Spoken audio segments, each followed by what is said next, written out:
Hello everyone, Andrew here, and welcome to the first part of ranking all of the NES games that start with the letter B. Today we're going to be looking at 30 different games that start with the letters B, A. You would never have expected that, there'd be that many games on the NES that start with just those two specific letters, and that's when you consider games that start with like the word battle or baseball or some, equivalent of, there's actually quite a few of them. So that's what we're going to be jumping into today, and I'm even wearing my baseball cap here because 9 games that we're looking at in this part are baseball games. Next time, we're going to be finishing off the remainder of the games that start with B, of which there's just over 30 of, so this is actually just under half we're looking at today. Figured it would be best to split them up because 2-hour-long video might be a bit much, but let's hope we can get through things today in good time. But with that, let's begin. Baby Boomer is the first game we're looking at today, and it is actually a Color Dreams game, the first one we're looking at of those as well.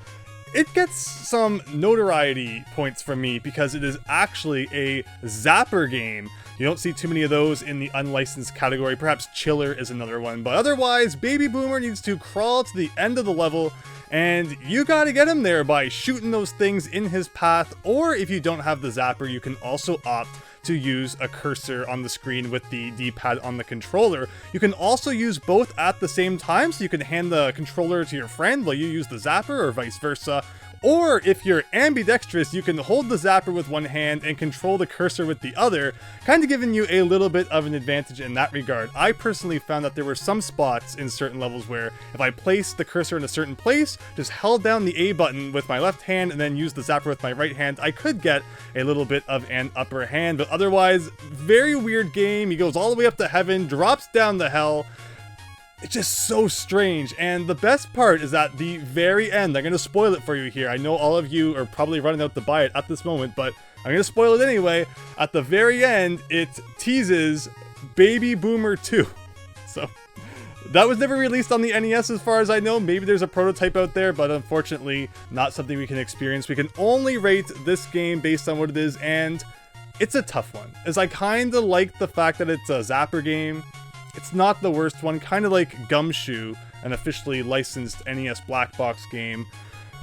So C or D, it's a little rough around the edges. I liked it because it's a Zapper game, but Color Dreams could have done a little bit better. It's a little rough around the edges. D for now, but if you're looking for a Zapper game to play and want something really weird, Baby Boomer might be what you're looking for. Back to the Future, no doubt one that many people have heard of. It's almost like a shmup of all things. Marty's running through the streets, throwing bowling balls at people, jumping over things, being attacked by who knows what. Very strange game. Of course, a very infamous LJN1. In between all this shmup action, you get weird mini games like throwing root beers at people or blocking hearts with a book, playing up the guitar, and at the very end, you have to even drive the DeLorean to transfer you back to the future. But the problem is that you can get the game down pretty well, but no matter what, when you get to that last part with the DeLorean, you get one shot at it. I don't know how many times I got to the end, had like maybe 3, 4, even 5 lives left. And just that one shot that you get at it. You're not used to it. It feels a little bit different than the rest of the game. You screw up, that's it. You're going back, playing the whole thing again. It probably took me about 3 tries, unfortunately, but I was pretty good at the game by that point, at least. Weird one, though. Very weird game. Not probably what you're looking for if you're looking for a Back to the Future game. I can appreciate the shmup elements a little bit as someone who likes that genre. But not one. Again, there's way better shmups on the NES, and there's also even a better Back to the Future game on the NES. So with that said, let's move on.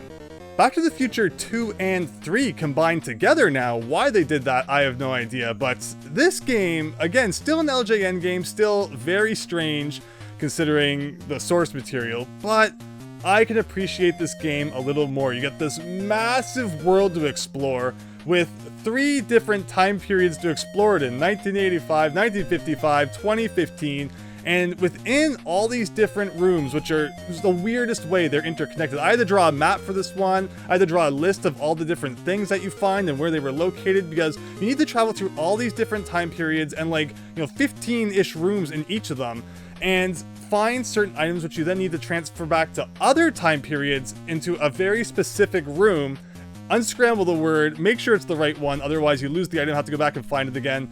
It's a complicated mess. I had my NES on for over 12 hours to get this one done. Turned it on at like 3:30 in the afternoon, finished it at like 7 a.m. Of course, had some meals and stuff in between there, so it wasn't like a straight playing through, but I actually really came to like this one, just for the fact that it is so open. You really do get to explore, do your own thing, and I actually enjoyed figuring out the puzzles, and look back on it now as like a fond experience, as strange as it was. And that's only the Back to the Future 2 part. You actually get a password after you beat that, which leads you into the Back to the Future 3 part, which is much more linear. However, in the Back to the Future 3 kind of bonus rooms that you enter, the puzzles are much more difficult to solve. Well, in the Back to the Future 2 part, it's much more about finding the different items and where they need to go, while the puzzles aren't overly complicated. So I like this one quite a bit, actually. Again, it's very strange. It's a Beam Software game, which we've looked at those. We're going to talk about another one today.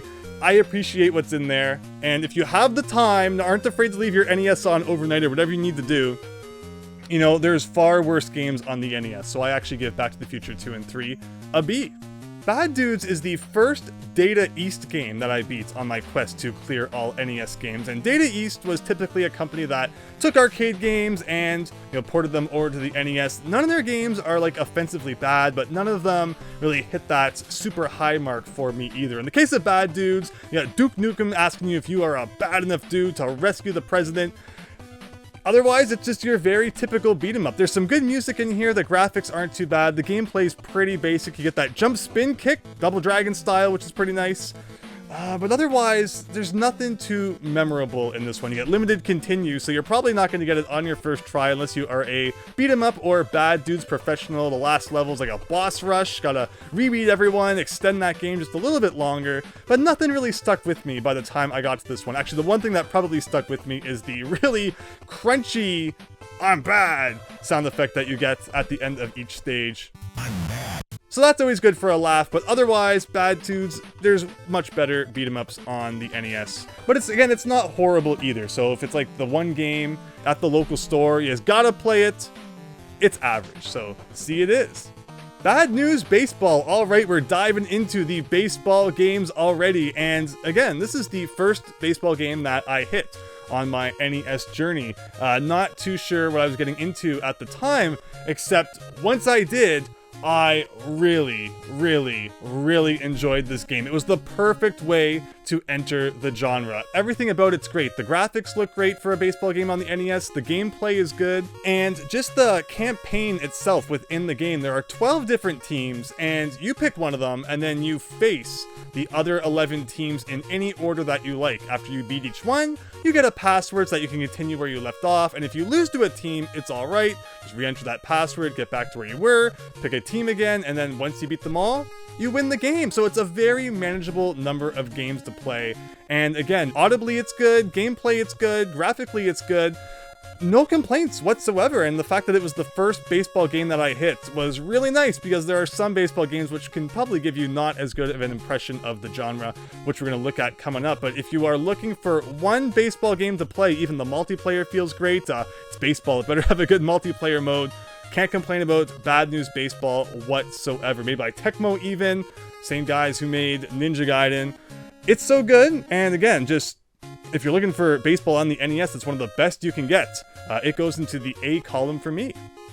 Bad Street Brawler. If you've been keeping an eye on my channel, you know exactly how I feel about this one. I did a whole review on it. It was labeled as a Power Glove series game, but when you ask what Power Glove features are actually in this game, it's just one special attack that you can do by punching the glove towards the screen, but otherwise completely playable with the controller. I want to talk about Bad Dudes being an okay beat 'em up. This is the most subpar, lame beat 'em up I've probably ever played, one of the worst. You get 3 different moves that you can use per level, and then every single level, the moves that you have access to are different, and the gameplay feels bad, the graphics are unappealing, it's not very fun to listen to. 15 levels of just having to relearn what to do every single time. If you want to learn more about it, definitely check out that review that I did, but this is a game you have no reason to ever want to touch, and it goes right down to the depths, right to the E's. Don't play this game. Absolutely awful. Balloon Fight. The most notable mode that I always think of when I think of this game is the balloon trip mode, which isn't even the main game. That's kind of like a bonus thing that's there. While the main gameplay is much more like Joust. You fly around, have to defeat all of the enemies, pop their balloons before they pop yours. You can even do 2-player simultaneous play, which is a lot of fun. And that just kind of goes on forever. I think it's like 12 stages before it starts looping and things just get a little bit more difficult. But yes, that balloon trip mode was always my favorite, trying to capture the balloons there. For every 20 balloons, I believe it is, you catch in a row, the color of the balloons actually changes. So it's fun to see just how many times you can do that. I believe it changes to like an orange and then to a red. And yeah, then you're really going to be getting some high scores. There's also even a ranking that you can try to be first, although it never actually shows the other scores in this ranking. But that's, again, another fun thing to kind of aim for. Balloon Fight, though, a lot of fun. One of Nintendo's older titles, an original black box release, but if you ever have the chance to play it, you have those 2 modes available, both of which are fun. And I think that for that reason, we're going to put it into the B category.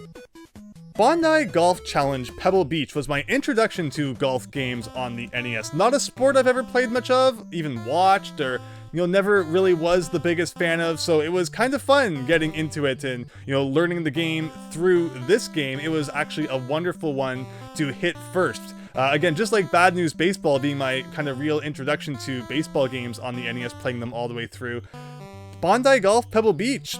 It's a golf game. It's got everything that you could want from a golf game in here. Perhaps. I mean, there are some features that I found in other golf games I've played, which we'll talk about when we get to them, but it's golf. It's 18 holes of Pebble Beach golf. It's as basic as that. You got a par of 72. Try and meet that par or even beat it. And once you get to the end, if you didn't do it, then you can try again. And if you did either golf a game at par or you golfed under it, that's it too. There's no fanfare, no congratulations. It's very much just you on the green, golfing it up. And that's what it is on your NES. It lacks conveniences that some other golf titles on the console have. Like, it doesn't suggest which club you should use in different situations. You kind of have to say, okay, well, based on where I am, maybe the 9-iron is good, or maybe the 3-wood. These are all things I had really not all that much knowledge about before I played the game, and it was also kind of up to you to figure out just how far the ball will go, depending on where you hit it on the meter with different clubs, where other golf games on the NES that I've played are much more friendly in saying, okay, from this position, maybe you should use the 7-iron, and you should hit it around this angle. So there's a lot more up to you to discover in Bandai Golf Challenge Pebble Beach. So it was an interesting one to start with, again, as my first golf title, but ultimately I had a lot of fun with it, and because, it's golf, it's pretty good, I think it deserves a B. Speaking of firsts on the NES, Bandit Kings of Ancient China is not just the first strategy game I beat on the NES, but also the first strategy game I've ever played all the way through in my entire life. It was never a genre that I really went after to play. They're kind of slower games, require lots of thought. You're probably not going to beat the whole thing in one sitting. But it was a really fascinating way to be introduced to the genre. You read the instruction manual, it's like 100 pages long, explains next to nothing. I had to go online to get some online assistance for this one, watched a part of someone's Let's Play or like a full playthrough on a stream, got some information from that I was able to then use to kind of start off and just figure out what the heck I should be doing. There's this evil guy named Gao Chu who's taken over China back in the 1100s, and you can choose between 5 different Chinese warriors to play as to try and save the country. Basically, you take over different parts, kind of cultivate the land and recruit people for your army.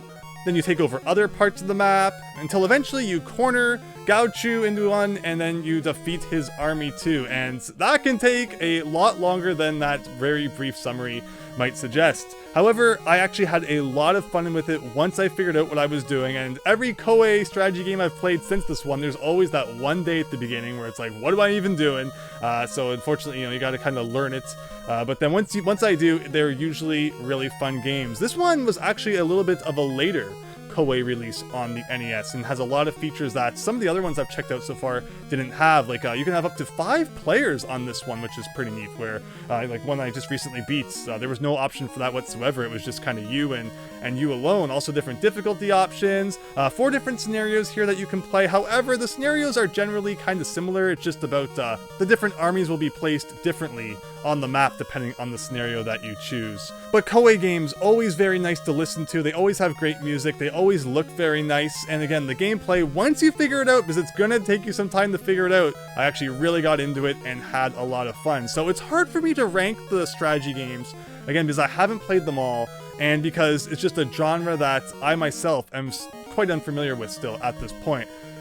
But based on the amount of fun that I had, and based again on what I've seen from other ones I've played so far, I think it's a super solid game, and anyone who's again more familiar with strategy games is welcome to correct me should they wish to. But I think it deserves an A. It was really nice, a really cool game. Once you learn it, which again, it's not going to be something you pick up and it's like, boom, you got it. You're probably going to, again, not even just the manual is probably going to help you. You're going to have to look for that external help. But once you get into it, really, really cool game. So that's why it gets an A from me. So following Bandit Kings of Ancient China, what game comes up but Barbie? And a very strange one indeed. You don't even actually play as Barbie, but rather you play as Barbie in her dreams. Like, she's dreaming about all these things that she's gonna go do, but instead of you playing as Barbie while she's doing those things, you play as Barbie while she's dreaming about doing those things. Very, very bizarre. And you have these crystals that you can throw at the, there's, I mean, enemies, quote unquote, but also just various characters on the screen. Like, there's a dog you can throw a crystal at that will make it move and grab a tennis ball, or you can throw one at a parrot which will turn it into a platform, or you can throw it at other things to make them stop moving. So that's how Barbie works. It's a little bit of a tougher game at times because Barbie's so massive. She's so tall. Good luck avoiding things in some cases, but otherwise she just kind of walks to the right and you gotta throw crystals at things to make that happen. Nothing too memorable, nothing that really makes me want to go back and play it again. But if you're a fan of Barbie and you know you're looking for maybe a slower paced game, which I don't think it had infinite continues either, so you do gotta be a little bit on your toes at the very least. It could be worse. It could definitely be worse, so I'm gonna give it a C. It's not Back to the Future levels of bad, but it's also not amazing either, so that's why C is the perfect letter for it.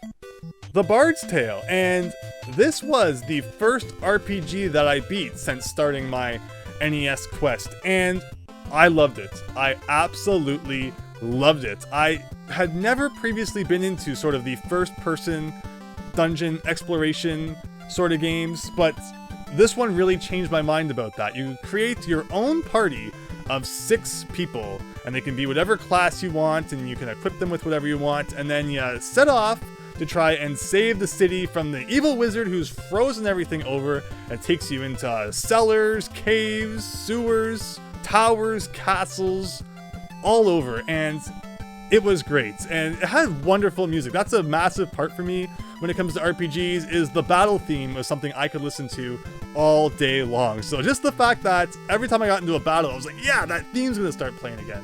You know, that's something that matters to me. Maybe I'm weird like that. Maybe you don't even have to play your games with the volume up. You know, you turn on whatever music you like listening to. But to me, especially in an RPG, if that battle theme isn't good, then it really changes my whole perspective of the game. But Bard's Tale, wow, is it a winner in that regard. And the battles are great too. Lots of different spells that you get access to, depending on, you know, the different classes that you have. And the Bard, of course, the reason it's called the Bard's Tale is just one of the classes is the Bard. And he sings different songs that will do different things, like weaken enemies, make you stronger, teleport you to different places. So if you have a Bard in your party, which again, you can create a party with whatever classes you want, so you don't necessarily have to have one, kind of defeats the purpose of the name, but it's pretty neat, the different things that you can do. And also, like, the final area that you have to explore, oh, the maps that I drew. I just had so much fun, you know, exploring all the different areas, and it gets pretty tough by the end. But if you're looking for a cool NES RPG, and again, you're not afraid to experience that first-person exploration genre,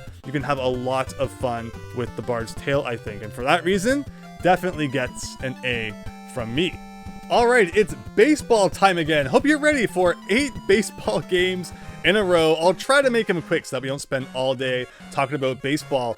NES Black Box Nintendo Baseball is the most basic baseball game you can get, and I'm not going to go over the controls in every single one because they pretty much all operate exactly the same. Baseball on the NES actually fits really well with the controller. Like, if you want to throw the second base, you hold up because that's where second base would be in the diamond, and then press the A button and then they'll throw the second base. If you want to run to first base after you've grabbed the ball, then you hold B and press right because that's where the first base would be. If you want to run to second base after you've already touched first, then you would hold up and press B. So the NES controller is really all you need to play baseball. It's definitely never a matter of when I was playing a baseball game on the NES, I wished that there was more buttons, or I just, needed more functionality. It fits really well to what the NES controller can give you. And NES baseball is just as basic as it gets. You pick 2 teams and you have at it. 9 innings, let's go. Even on Nintendo Switch Online, I actually played a full game of online NES baseball with a friend at one point. And it was what it was. So it gets a C for being like the most average run-of-the-mill baseball game that you're gonna get. Nothing amazing, nothing horrible. So let's move into the other 7 and see how they did. Baseball Simulator 1.000. I always thought it was Baseball Simulator 1000. Like 1.000, it's like, what does that even mean? Just say Baseball Simulator 1, or just like Baseball Simulator and forget the 1. I don't know, but this was actually a really fun one. And even saves on the back. You can see that gold sticker saves your teams that you've made, saves your progress through the tournament that you play. And the coolest part about this one is that there is an Ultra League. There's teams that fall under what is called the Ultra League, and in that Ultra League, all of the players have special attacks where when they're up to bat, they might be able to hit a ball that's impossible for the outfield players to catch. Or maybe the pitcher can throw a fireball that speeds past the batter. So if you're looking for that kind of surreal baseball experience, maybe something you would get out of a Mario Sluggers, or like a more Mario-styled sports game where they add in those funky things, this is an amazing game for that. And I don't think it gets nearly enough credit, probably because people don't even know it's in there. So if you're not looking for that streamlined, run-of-the-mill baseball experience, but you want one with those more surreal elements in there, Baseball Simulator 1.000 is actually fantastic for that. But otherwise as well, in addition to that, it plays great, sounds great, looks great. No complaints about this game whatsoever. And again, it has that save backup, so who doesn't love that? If you're looking for baseball fun and have a chance to pick this one up, definitely recommend it. One of the better baseball games I've played on the NES, and it is also, just like Bad News Baseball, right up there in the A's. Alright, so we got kind of a 2-for-1 deal going on here with Baseball Stars 1 and Baseball Stars 2. And I put them both together because they are just such similar games. You're going to notice from the moment you turn both of them on that the menus that you're met with are pretty much exactly the same. They're pretty much identical. And the most notable thing about the Baseball Stars games is their team creator, where you make a team and you can purchase players, sign them to contracts, and strive to create the best team possible. Of course, you get money by playing through tournaments and such, and also, the tournament mode itself is really neat. You can have as many computer or as many real player teams as you like and create kind of a tournament bracket, so maybe you can even experience it with your friends. And there's just overall a lot of customizability in that regard, which is really nice. But at the end of the day, they're both very basic baseball games, as you'd probably want. Again, we talked about that Baseball Simulator 1.000. Really nice to have those more surreal features in there, but if you're looking for just the core baseball experience, Baseball Stars can't really do you much wrong. I would say, though, that I still enjoyed Baseball Simulator 1.000 and Bad News Baseball more than the Baseball Stars games, just because I feel like they play a little more fluidly, while these games are a little clunkier from what I experienced. But I still enjoyed them quite a bit, and I think I'm going to give them both a B, where, again, Baseball Stars 2, the main thing that's different between the first one is just it's graphically a little bit better, but at the end of the day, they are like the same core game pretty much, and whether you have the first one or the second one, you're probably going to have a very similar experience. So for that reason, they both get Bs. Alright, so now we're starting with the bases loaded game. There was 4 of these. 4 of them. So you would think this must be the best baseball series on the NES. And if you think that, you will unfortunately be very, very wrong. Starting off here with Bases Loaded 1, it's right off the bat, makes a massive change to the baseball formula that I just did not enjoy whatsoever. In the other baseball games that we have looked at, when you're up to bat, the view is always from behind the plate, which is naturally where you would want to be looking from if you are trying to hit a ball coming at you. In all of the bases loaded games, instead, even when you're up to bat, your view comes from behind the pitcher, and that is just frustrating, and to me, not nearly as enjoyable when you're trying to hit the ball as all of the other baseball games we've experienced so far have done it. Otherwise though, Bases Loaded 1, the gameplay is very slow. If you try to beat even one game in Bases Loaded 1, prepare for it to take a long time. And the biggest thing too about the Bases Loaded games, except the third one, which we'll get to, is that in order to truly beat them, you have to play through an entire baseball season consisting of over 100 games, and you have to win like 80 of them in order to be considered the winner of that season. So you're going to be playing a lot of Bases Loaded 1 should you try to beat it legitimately, and I will admit that I did not. I took out my sports exception on this one, which is not something I normally do, and said, okay, you know, that is just way out of hand, especially considering how slow and clunky Bases Loaded 1 is. I'm going to win one match so that I can say, you know, I have a grasp of how the game works. I've experienced it to quite a good degree. And I did that. So I won one match and said, maybe someday I'll go back, and if I'm really desperate for something to play, I'll do that whole season, but otherwise, not one I'm too excited to get back to at this time. Because again, even the outfield players, they hardly move, they're super slow. Good luck trying to make the plays that you want. It was early days for baseball on the NES for sure, so I get why it is the way that it is, but at the same time, despite being probably the most common baseball game you will see out there, it's unfortunately in my mind also the worst one, and for that reason, it gets a D. So following that up, you have Bases Loaded 2, and you would figure this one's gotta be better, right? Well, again, they made this really weird decision. Now, you still unfortunately view the batter from the same position, from behind the pitcher when you're up to bat, but not only that, after hitting the ball, the diamond is on like a 45-degree angle now. It makes absolutely no sense, just completely feels awful compared to any of the other baseball games you're going to play because of that. Like, why did they think that was a good idea? I just went on previously about how nicely the NES's D-pad lines up with the different bases and home plate and getting the game to do what you want it to do. And then they turn the diamond for some reason, and it's not fun. The music's not great. The gameplay's still not great. They did that diamond turning thing. There's no reason you're gonna want to play Bases Loaded 2 compared to other baseball games we've talked about to this point. So you tried, I guess, to make a better baseball game, but you still didn't quite hit the mark. So it goes down to the D category once again, but maybe the third one will be better. So Bases Loaded 3 deviates from the formula of the previous two, where, again, Bases Loaded 1 and Bases Loaded 2 have like that 100-game baseball season, of which you have to win like 70 to 80 games in order to be crowned the winner at the end. I think Bases Loaded 2, starting with that one, they even have like a playoffs, or maybe Bases Loaded 1 had that as well. The point is, though, you're going to be playing a lot of baseball if you plan to beat either of those games, where Bases Loaded 3 changes up the formula by now, instead of having a massive long baseball season, instead you have to strive to play the perfect game. You start out on the easiest difficulty, and then as you win games, you move up to eventually the 5th and hardest team, where if you play a perfect game against them, that is how you actually beat the game and get the credits rolling. In order to play a perfect game, that means making no errors, it means stealing when appropriate, it means making sure that even when you're in the defensive mode, you know, you're getting players out when you should. So it's a fascinating take on the baseball formula, and it's kind of cool to see that it's not like all the other baseball games we've looked at, where it's just, you know, play a bunch of games and win the tournament or win the season at the end.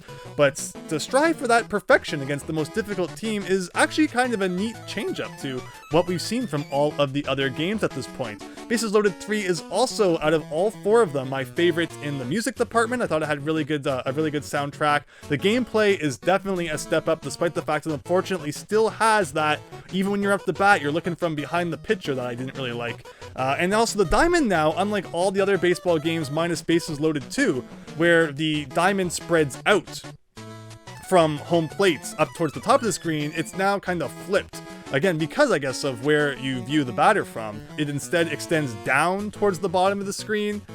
very strange, but Bases Loaded 3 overall, just for being different and also being a decent game overall compared to Bases Loaded 1 and 2, it gets a B in my book. Definitely check it out should you be looking for something a little bit different than what the other baseball games we've looked at offer. And that brings us to Bases Loaded 4, which I've already kind of hinted at. I didn't like this one as much as Bases Loaded 3. It's very much kind of the same engine. You'll just tell by looking at it. It was obviously built on top of what they had with Bases Loaded 3, with the exception that instead of that whole perfect game thing, now they're back to the tournament season again, where you have to play like 100 games and the playoffs at the end, so get ready to play a lot of baseball again if you want to beat Bases Loaded 4. My main gripe with this game is that, unlike Bases Loaded 3, which felt pretty good to play, in Bases Loaded 4, everything is way faster, which you might think, well, Andrew, you complained that Bases Loaded 1 was too slow, so what's wrong with it being a bit faster? And what I mean by that is you can hit the ball pretty much anywhere into the outfield, and the players run so fast, good luck on it ever dropping. Or if you hit a grounder that may have in other baseball games kind of squeaked between two of the players, they run so fast that they'll grab it immediately. And on the flip side, that means that you can be pretty good defensively as well. The problem I had though was good luck scoring any runs with the defense of the other team being so strong. I ultimately had to score one run and then have perfect defense throughout the entire game to squeak out that one win that I needed to kind of, put this game aside for the time being. But it's a brutal one. No idea why they cranked the speed up in that way. It almost feels bugged, like it shouldn't be as fast as it is, and it definitely is the USA version. I just, had to look for a second. I'm like, it's not the PAL version. That's why it's so fast. But no, it is that way for whatever reason. But I think Bases Loaded 3, if you're looking for any Bases Loaded game for some reason that you have to play, the third one was my favorite.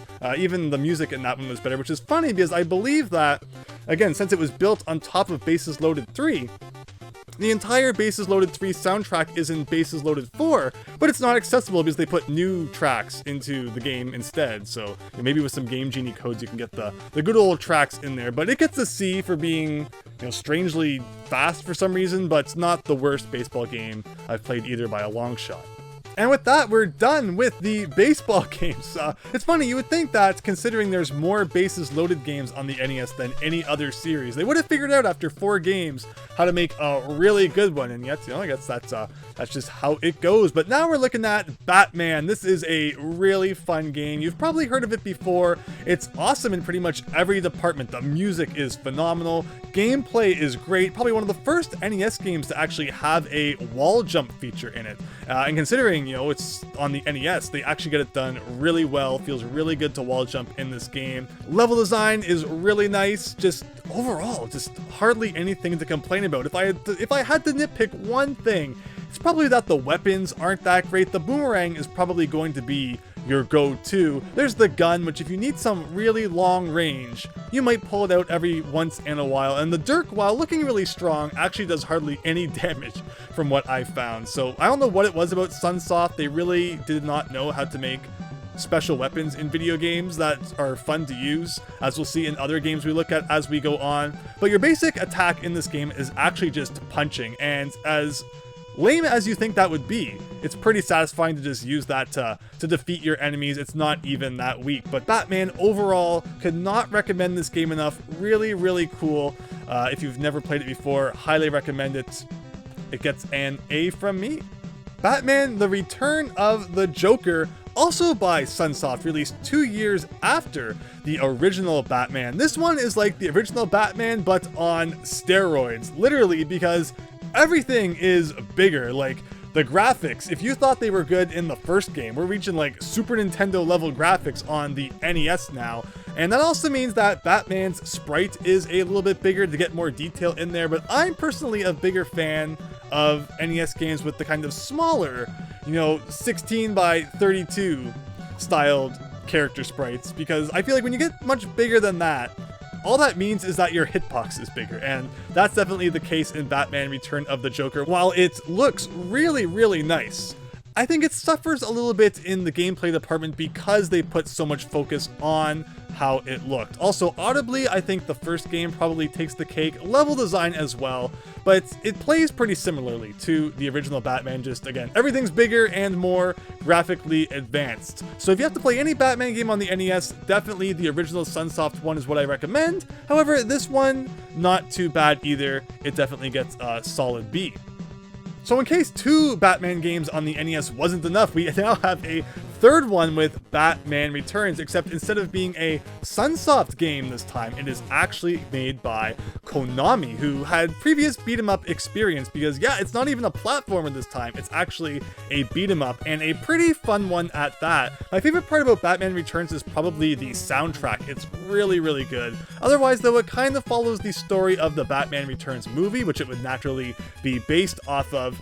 And overall, yeah, it's just a pretty standard beat 'em up with Batman. The thing too that's notable is if you die, you get a game over naturally, and you can continue as many times as you like. However, the ending differs depending on how many times you continue. So continue too often and you're gonna get that bad end. So rather than some games where game overing will send you all the way back to the title screen, in this case you can just try as much as you want, but there is that incentive to not game over if you want that better ending. Still though, I think there's better beat 'em ups on the NES, but if you like Batman, you like beat 'em ups, this is definitely one worth checking out, and graphically, gameplay wise, and audibly pretty good, so that's why I put it in the B category.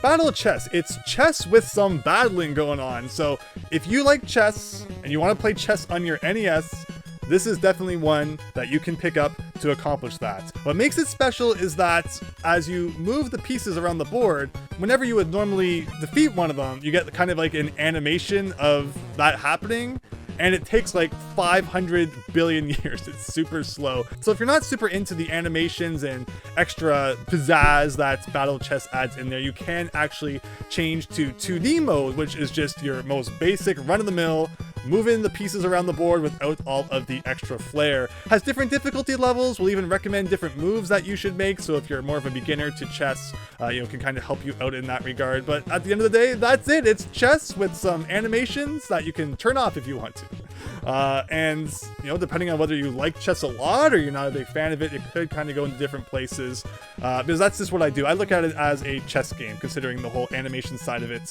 didn't really impress me all that much. It was really slow, and you can just turn that off if you don't like it. So for it being just a basic chess game, essentially, right down the middle with a C in my mind. So right here, I would like to add in a couple of honorable mentions, and those are Battle Kid 1 and Battle Kid 2. I have not played nearly as much NES homebrew as I would like, and I think part of that's because I want to finish off the licensed stuff, and even, I guess, those unlicensed games that were released in the past before I move on to the new stuff being made today, which I definitely want to play more of. But I have beat both of these and can say that they are absolutely phenomenal games. It's like I Want to Be the Guy, which I feel like maybe isn't as well known these days as it was back when these came out, but they're just so much fun. It's like Mega Man, except one hit you're dead.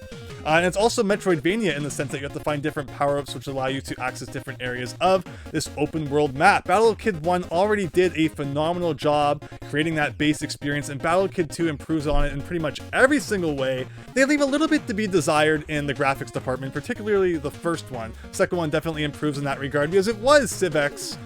Battle Kid was his first major homebrew release, while Battle Kid 2 pretty much took everything he learned and he really made it better. And there actually is a re-release of Battle Kid 1 on a Famicom cart, which I have not yet played. I've been actually thinking of streaming that, which I think probably improves the experience based on what he learned on working on Battle Kid 2.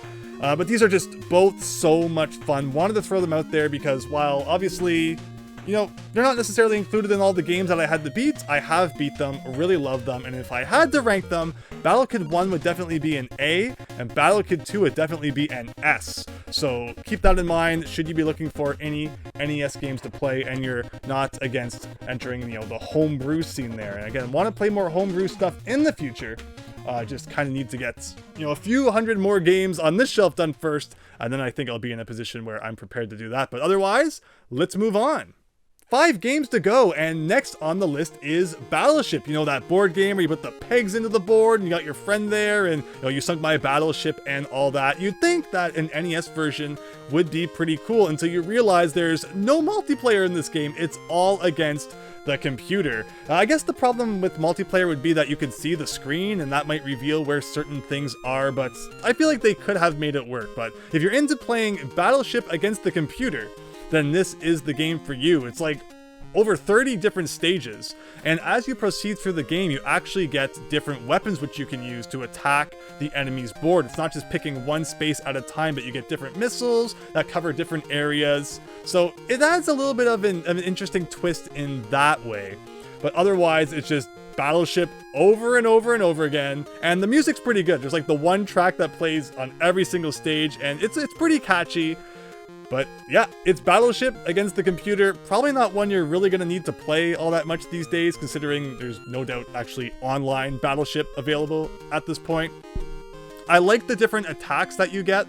I thought it was kind of cool how they added those different missiles in there. So that's the one thing that stands out to me when it comes to this game, but otherwise, there's probably not much reason to play NES Battleship today. So it gets a D from me, almost a C. You can have fun with it for a few rounds, but to play it all the way through, it just gets so repetitive. Not necessary, and don't go spending a whole bunch of money on it thinking you can play it with your friend or something like that. So Battleship gets a D in my book. The Battle of Olympus. Do you like The Legend of Zelda 2? Do you like Xanadu? Then you are going to love this game. Taking place in ancient Greece, it's just like a side-scrolling action RPG. I love it. There's no overworld map. So the entire game keeps you on your toes, battling enemies, finding items that allow you to access new areas, secrets hidden all over the place. The only complaint is that it gets a little bit grindy at times with some of the items that you have to buy. Otherwise though, password system so you can start from wherever you want. Generally the music is pretty good, and it's a fairly lengthy adventure as well. But it looks great, plays great, sounds great overall, and I had a lot of fun when I played it. So if you've never checked out the Battle of Olympus, I definitely recommend that you do. Definitely a hidden NES gem in my mind. And it's hard for me to choose B or A, right? Just because I had a lot of fun with it. And it's actually a game I beat several years back. It wasn't part of my current challenge. And yet, it's still stuck with me all this time as just such a phenomenal game. And I think you're going to love it too if you play it. So for that reason, it gets an A. Definitely check it out. Battletank. It's a game where you're in a tank and you battle stuff. In fact, it's actually Gary Kitchen's Battletank, so he was really proud of it. He got to slap his name on there. It's 10 missions long, and you only get one continue, so mess up even once, and good luck to you. When I did my winning run, I actually got all the way to the final boss, died, used my continue to replay level 10, and then, thank goodness, beat the boss that next time. You get 3 different weapons at your disposal, the machine gun and the missiles being the main 2, and I found the missiles really hard to aim. Again, simulator games where like flight simulators, tank simulators are not my thing. They're not something I've played a whole ton of, although I've been very open-minded to trying them out during my NES run-through here. And ultimately enjoyed this game to quite a degree, despite the fact I found things a little bit hard to control at times. And especially with level 3 where they start introducing bosses, I found those were more just kind of luck than anything. They start shooting at you and you're pretty much on a timer, to destroy their guns before they take all your health away. But when you enter that boss battle the first time, you're not going to know where you're supposed to aim, so they kind of just drain all your health, you're dead, then you have to replay the mission again. So I thought that was kind of silly, but if you like simulator games, you'll probably like Battletank quite a bit.